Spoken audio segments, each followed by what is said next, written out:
Да подсетам дека денеска е среда, не само што е 1 декември и Светски ден за борба против сидата, средата е резервирана и за разговори со градоначалниците од нашава земја, значи ни гостуваат градоначалници со проектите кои што ги реализираат во нивните општини и практично ги представуваме општините во средите во емисијата во 5 до 7. Денеска е, како што реков, среда и наш соговорник, наш денешен гостин е градоначалникот на Македонски Брод, Милосим Војнески. Добро утро и добре ни дојдовте во Скопје и во Алфа телевизија.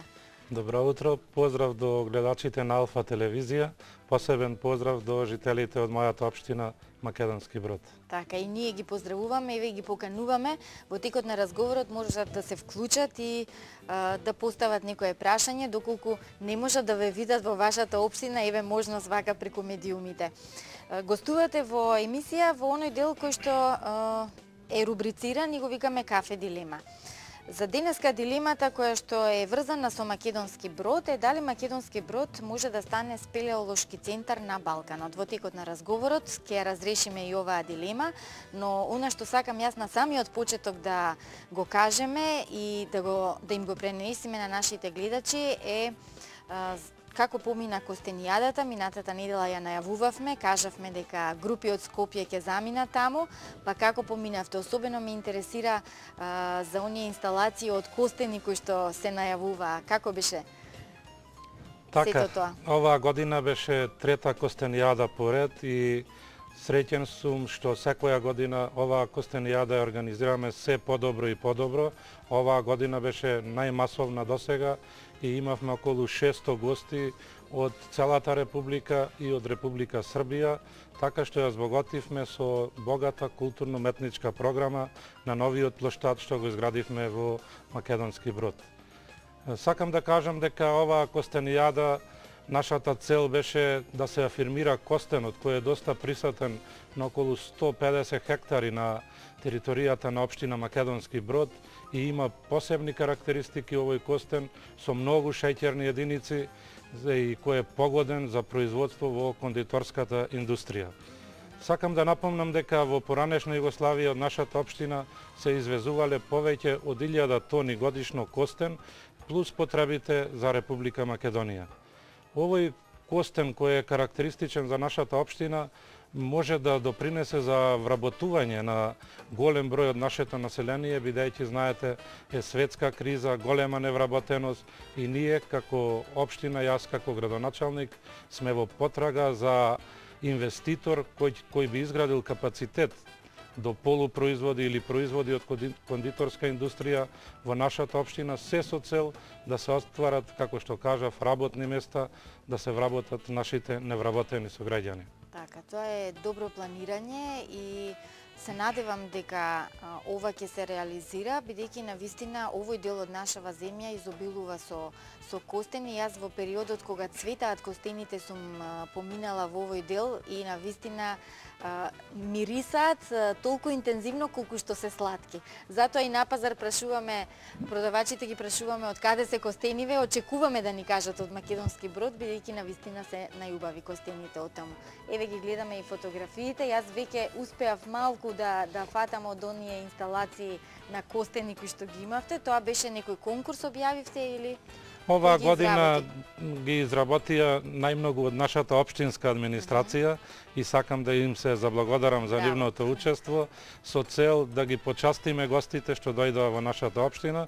Меѓутоа тука беа и жените од Сдружение на жени кои зедоа активно учество, изработија повеќе производи во кои беше вметнат костенот, се со цел нашите гости да го видат вкусот на костенот и имавме, општината организира бесплатно печени костени, варени костени.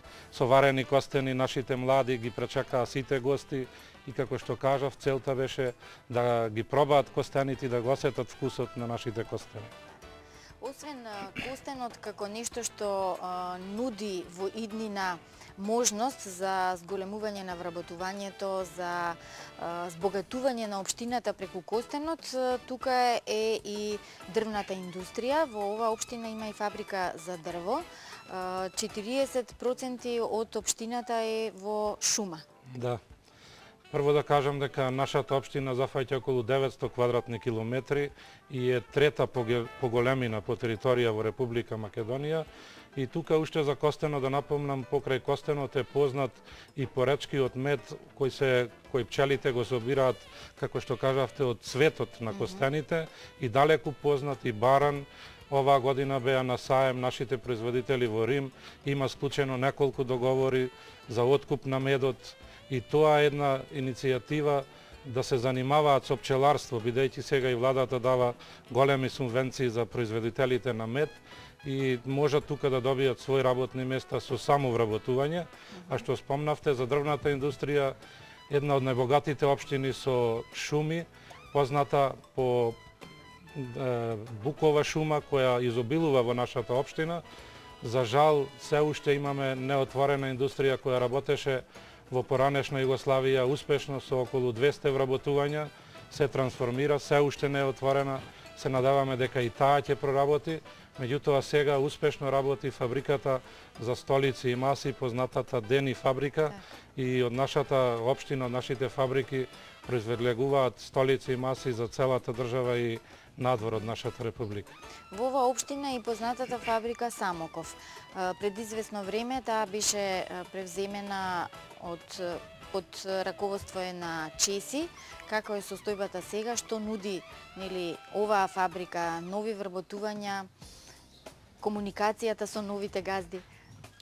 Комуникацијата, можам да кажам, со новите газди не е одлична, меѓутоа за жал се уште не е отпочната со работа, се вршат се уште припремни активности, има околу 30 вработени ангажирано кои вршат припрема, и се надевам дека во најскоро време и таа фабрика ќе отпочне со работа, бидејќи таа фабрика е живот за поречието. Таму беше поранешната општина Самоков која се припои кон општина Македонски Брод.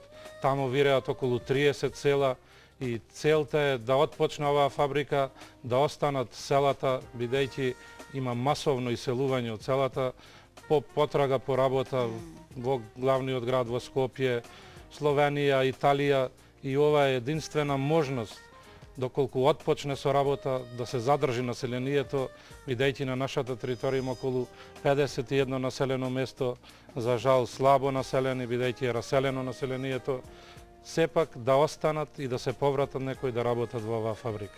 Така. Јас сакам да прозборуваме и за проектите кои што се во тек се реализираат во оваа општина. Мислам дека фокусот е ставен на изградба на патната мрежа и асфалтирање на улиците во општината. Дали сум во право? Така е. На 3 ноември во употреба го пуштивме плоштадот во Македонски Брод, партнерно уредување на централно градско подрачје, благодарение на швајцарската агенција за развој и соработка која зеде учество во проект, и исто така и наше население зеде учество со своји средства, и сме благодарни на швајцарската агенција за развој. А сега во моментов вршиме асфалтирање на неколку улици во Македонски Брод.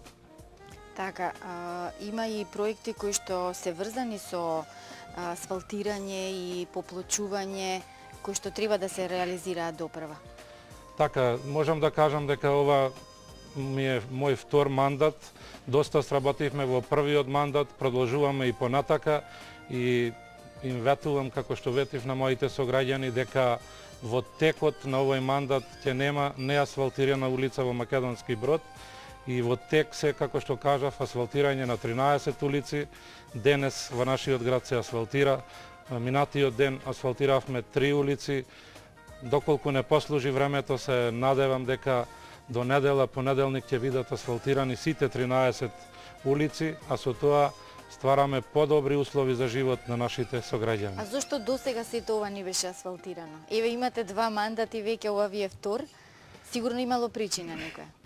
Јас кажав дека во првиот мандат доста асфалтиравме, меѓутоа тоа се зборови на моите сограѓани кои кажуваат дека во последните 50 години не е асфалтирано како во последните 5,5 години.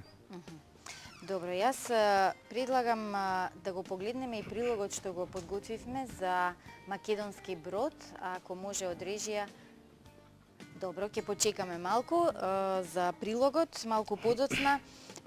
Еве, можеме да продолжиме со она што јас на почетокот го најавив како дилема. Меѓутоа, мислам дека ќе биде разрешена.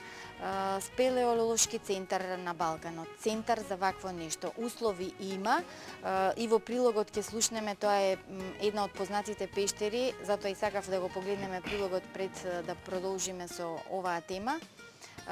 Од каде идејата да биде Македонски Брод центар спелеолошки на Балканот? Идејата е, бидејќи се створени предуслови во нашата општина и досега се откриени околу 50 пештери, помали и поголеми, бидејќи таков е теренот, составот на планинските предели од карбонатни карпи и се ствараат тие ували и дупки претворени во пештери.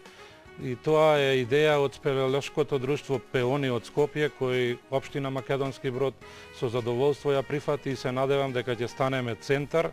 Тука можам да кажам дека 6-7 пештери се откриени нови. Една од тие пештери е пештерата Пешна, која беше откриена на влезот, меѓутоа сега работат спелеолози од Франција кои во текот на годината секоја година работат по 30 дена и се влезени 4 километри во длабина и предпоставува дека оваа пештера е долга околу 10,5 километри и имаме и за тоа видео снимки. На 200 метра под земја е откриено мало езерце каде живее рибка со човекова кожа, која предпоставува атракција може да биде. Да биде атракција за развој на спелеолошкиот туризам во општина Македонски Брод. Така, го спомнавте спелеолошкиот туризам, но јас ќе кажам дека ова општина има потенцијал за развој на туризмот. Еве, улиците ќе ги асфалтирате кај да е сите. Има манифестација која што може да биде од светски размери, значи да дојдат и да го пробаат нашиот македонски костен. Пештерите се тука. Работите ли на тоа прашање, на развивање на туризмот во оваа општина? Работиме напоредно и за туризмот. Ние усвоивме во 2008 година стратегија за развој на општина Македонски Брод, за економски развој, каде завзеде свое место и развојот на спелеолошкиот туризам. Сакам да напомнам дека не е само Костенијадата манифестација која се одржува во Македонски Брод. Тука во мај месец имаме исто манифестација Потписи на срцето, каде земаат учество поети од целата република. Тука се поречките средби во месец јуни, во денови на културата, и овие поречки средби ги организираме. Најмногу земаат учество наши иселени од општина Македонски Брод во претходните 40 години што се иселени низ целата република, надвор од државата, и таа ни е најмасовна манифестација, каде доаѓаат најмлади, го бараат своето потекло, да ги видат огништата на нивните родители, на нивните дедовци, и колку што гледам со нивното доаѓање се пројавува желба и тие да допринесат за својата општина, да добијат некој плац, да ги најдат старите имоти. Значи, се јавува желбата да се повратат во родниот крај, што е од огромна радост за мене, бидејќи иселувањето беше големо, и со тоа се надевам дека ќе се повратат жителите во општина Македонски Брод. Би било убаво, навистина. Имаме гледач, добро утро. Добро утро. На телефон е исто гледачка од Скопје по потекло од Поречието. Го прашувам господинот градоначалник. Втор мандат му е и навистина загрижени сите иселени, што кажувам, баби и дедовци, еве лично ја, баба, дедо, починати ми се без разлика.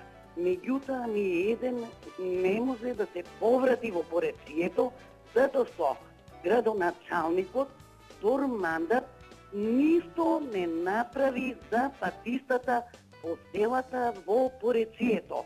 Конкретно, ќе ви кажам, втор пат веќе се јавувам, беше гостин на радио, се обратив. До крај на мандатот ќе биде готов патот од Лагот, Могилец, Калуѓерец и ред други патишта, да не ги напоменувам сега. Меѓутоа, навистина градоначалникот не е совесен во неговата работа, втор мандат му е. Па, кој го избра него? Добро, еве ние зборуваме за асфалтирање на улиците и за развој на патната мрежа, па се надеваме дека во иднина